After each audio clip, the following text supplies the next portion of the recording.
વડોદરા જિલ્લા રેતી truck honour association દ્વારા આજે કલેક્ટર કચેરી ખાતે આરડીસીને આવેદનપત્ર આપવામાં આવ્યું હતું।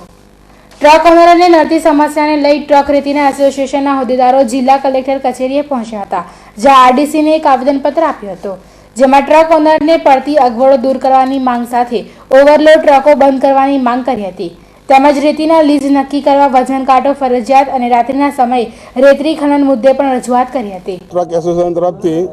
અમે આજે અહીંયા કલેક્ટરને આવેદનપત્ર આપવા આવ્યા છે કે ઓવરલોડ ગાડીઓ જે ચાલે છે આરટીઓના ધારાધોરણ મુજબ ચાલતી નથી, એ બંધ કરાવવા માટે। બીજું કે ખાણ ખનીજમાંથી જે રોયલ્ટીની લીઝો ફાળવેલી છે એ લીઝ હોલ્ડરો મન ફાવે તેમ રોયલ્ટી લે છે ને એનું બિલ નથી આવતા, એટલે એના માટે અમે માગણી કરી કે એનું બિલ અમને આપે। જે અમારા વ્હાઇટ રૂપિયા છે એ બ્લેકમાં જતા રહે છે ને એ લોકો એનું કંઈ વ્યવહાર કરતા નથી, તો એનું બિલ માટે ને ઓવરલોડ બંધ કરવા મેઇન તો પ્રોબ્લેમ ઓવરલોડનો જ છે